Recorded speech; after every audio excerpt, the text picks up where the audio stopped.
नमस्कार, आप देख रहे हैं ईटी नाउ स्वदेश और ये है आईपीओ सेंट्रल। और मेरे साथ आज जो कंपनी जुड़ी है वो है अटलांटा इलेक्ट्रिकल्स। ये कंपनी पावर ट्रांसफार्मर्स बनाती है और ये पावर सेक्टर में एक लीडिंग और इमर्जिंग कंपनी है। इनका जो आईपीओ है 22 सितंबर को खुलेगा और 24 को बंद होगा। 718 से 754 का प्राइस बैंड है। 400 करोड़ का फ्रेश इशू है और लगभग 287 करोड़ का इनका ओएफएस है। सो टोटल में लगभग 687 करोड़ का इशू है ये। और इनकी जो मार्केट वैल्यू है लगभग 5,800 करोड़ के आसपास है upper end of the price band. और आज जो मेरे साथ जुड़े हैं वो मिस्टर नीरल पटेल हैं जो कि चेयरमैन एंड मैनेजिंग डायरेक्टर हैं, और अक्षय माथुर हैं जो कि सीईओ हैं। जेंटलमैन, धन्यवाद आज ईटी नाउ स्वदेश से बात करने के लिए और आईपीओ सेंट्रल में आने के लिए। नीरल जी, पहला सवाल आपसे, कंपनी के बारे में बताइए, क्या करती है, किस सेगमेंट में है और आपका रेवेन्यू मॉडल कैसा है? Good morning sir. धन्यवाद हमें ज्वाइन करने के लिए। सर, कंपनी का नाम एटलांटा इलेक्ट्रिकल्स है और हम पावर ट्रांसफार्मर बिजनेस में है। काफी पुरानी कंपनी है, 1988 से एस्टैब्लिश्ड है।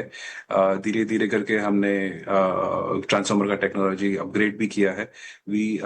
हम अभी 220 केवी तक ट्रांसफार्मर्स बनाते हैं जो ज्यादातर स्टेट ट्रांसमिशन कंपनीज लेती है। जो ट्रांसफार्मर्स हम बनाते हैं वो पावर ट्रांसमिशन में यूज होते हैं, पावर जनरेशन के साइड यूज होते हैं और पावर कंजम्पशन के साइड भी यूज होते हैं। रिसेंट टाइम्स में हमने हमारा कैपेसिटी भी बढ़ाया है। करीब 16,000 MVA तक हम थे लास्ट ईयर। ये साल हमने हमारा सिग्निफिकेंट कैपेसिटी बढ़ाया है, that is close to 63,000 MVA। Almost 4 times capacity बढ़ा है। ये जो कैपेसिटी बढ़ा है वो हमारा टेक्नोलॉजी भी उसके साथ हम बढ़ाएंगे। हम 400 केवी क्लास में जाएंगे, 765 केवी क्लास में जाएंगे। जो पावर ट्रांसफार्मर्स हमारा सेंट्रल गवर्नमेंट लेती है, जिसका जो कंपनी का नाम है power grid corporation of India, उनसे डील करेंगे और वो मार्केट भी हम टैप करेंगे।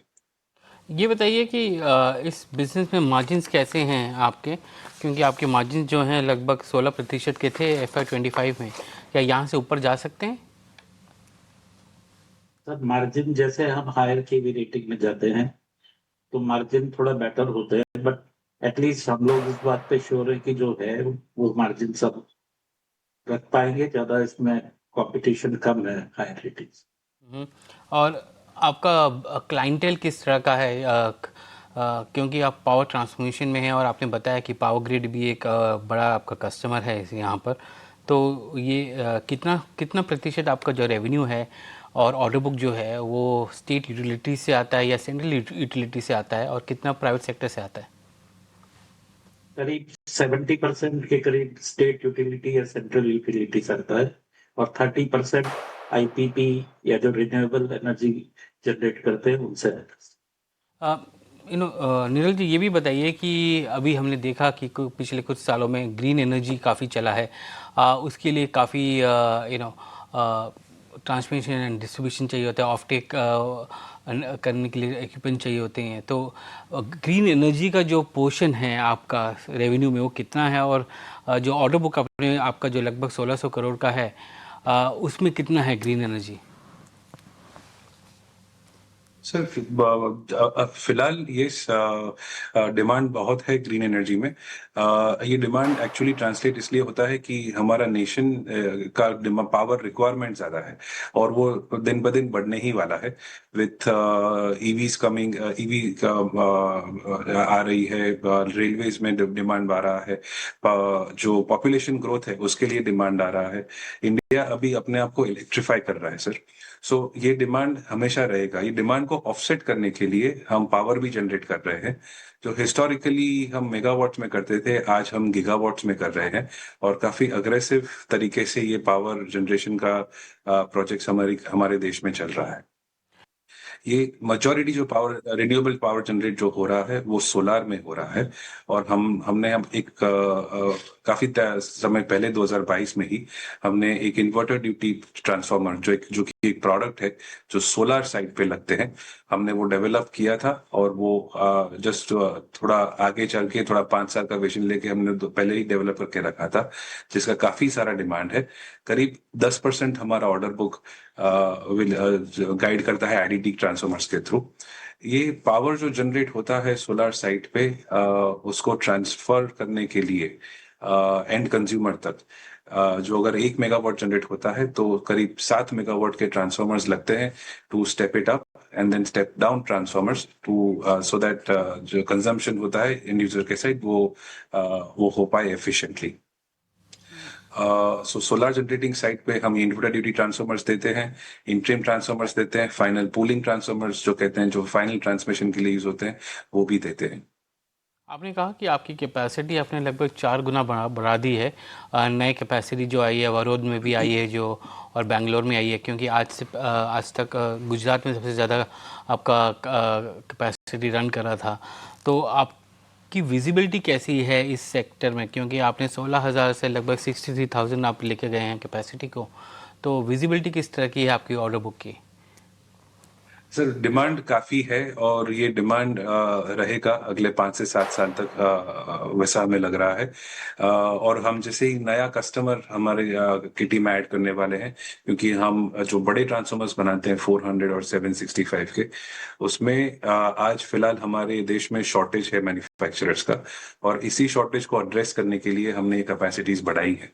वो जो डिमांड है वो अच्छा विजिबिलिटी के साथ आती है और लॉन्ग टर्म डिमांड होती है, सो दैट ये कंपनी को बहुत फायदेमंद रहेगी जब हम पीजीसीएल से डील करना शुरू करेंगे। माथुर जी, ये बताइए कि आप काफ़ी स्टेट यूटिलिटी से डील करते हैं। आपका रिसीवेबल कैसा है वहाँ पर, और नॉर्मली कितना रिसीवेबल डेज होता है आपका? सर करीब 90 से 110 दिन का रिसीवेबल होता है। ये रिसीवेबल इसलिए है क्योंकि ये जो ट्रांसफॉर्मर्स हैं वो बड़े हैं साइज में, हेवी वेट ट्रांसफॉर्मर्स होते हैं। इनको ट्रांसपोर्ट करने में भी काफी टाइम लगता है, सिंस हम पैन इंडिया बेसिस पे सप्लाई करते हैं all the way till Jammu and Kashmir, till Tamil Nadu, Karnataka, Kerala. ये ट्रांसफॉर्मर्स करीब 30 से 35 दिन का ट्रांसपोर्टेशन टाइम रहता है। ये हमारे रिसीवेबल साइकिल में ऐड होता है। ज्यादातर सर स्टेट ट्रांसमिशन कंपनीज जो हमारे देश की हैं वो इवॉल्व हो चुकी हैं, प्रोफेशनलाइज हो चुकी हैं। पेमेंट्स के टाइम पे भी काफी एफिशिएंट है। ज्यादा रिसीवेबल साइकिल पे तकलीफ नहीं है, और वो हमारे नंबर्स में भी दिखेगा, माथुर जी, हिस्टोरिक नंबर्स में भी दिखेगा। आखिरी सवाल आपसे। नीरज जी ने तो वर्किंग कैपिटल के बारे में बताया, बट अगर आप इस सेक्टर का देखें तो इस सेक्टर में काफ़ी ग्रोथ की उम्मीद है, क्योंकि जो टारगेट हमने सेट किए हैं रिन्यूएबल के लिए, अगर हम देखें तो 500 गीगावाट का किया है 2030 के लिए। तो आपको लगता है कि यहाँ पर जो आपका जो रेवेन्यू है ग्रोथ वो मल्टीफोल्ड हो जाएगा यहाँ से? जो कैपेसिटी हमने बढ़ाई है वो इसीलिए बढ़ाई है कि जो देश में एक रिक्वायरमेंट बढ़ रही है उसको एड्रेस कर सके, और जब एड्रेस करेगी तो नेचुरली रेवेन्यू बढ़ेगा। अब ये जो मार्जिन्स हैं आज की डेट में, क्या आप उम्मीद करते हैं कि 16% से वो आगे ऊपर बढ़ सकते हैं? सर कोशिश करेंगे, लेकिन फिगर में कुछ बता नहीं सकता, बट हम लोग उसी एफर्ट में। और ये जो वर्किंग कैपिटल है, क्या ये आपके लिए काफ़ी होगा, जिस तरह से आपने अपनी कैपेसिटी बढ़ाई है और जो वर्किंग कैपिटल आप रेस कर रहे हैं थ्रू आईपीओ, वो काफ़ी होगा आपके ग्रोथ के लिए अगले कुछ सालों के लिए? हाँ सर, काफी होगा। और जैसा कि हम डाइल्यूट कर रहे हैं क्लोज टू अबाउट 12%, तो आगे ग्रोथ का हमारा विजन काफी बड़ा है, और जैसे जैसे जरूरत पड़ेगी हम फर्दर डाइल्यूशन तक जाएंगे। बट फिलहाल के लिए कीपिंग 3 इयर्स, 3 साल का जो ग्रोथ प्लान है उसमें ये वर्किंग कैपिटल इनफ रहेगा हमें। जेंटलमैन, धन्यवाद आज हमसे बात करने के लिए। वो थे नीरज पटेल जो कि चेयरमैन एंड मैनेजिंग डायरेक्टर हैं, और अक्षय माथुर जो कि सीईओ हैं कंपनी के। इनका आईपीओ जो है 22 को खुल रहा है, 24 को बंद हो रहा है। 687 करोड़ का आईपीओ है, और इस कंपनी का वैल्यू लगभग 5,800 करोड़ है upper end of the price band पे। धन्यवाद आज हमसे जुड़ने के लिए और आईपीओ सेंट्रल में आने के लिए। धन्यवाद सर, धन्यवाद, धन्यवाद।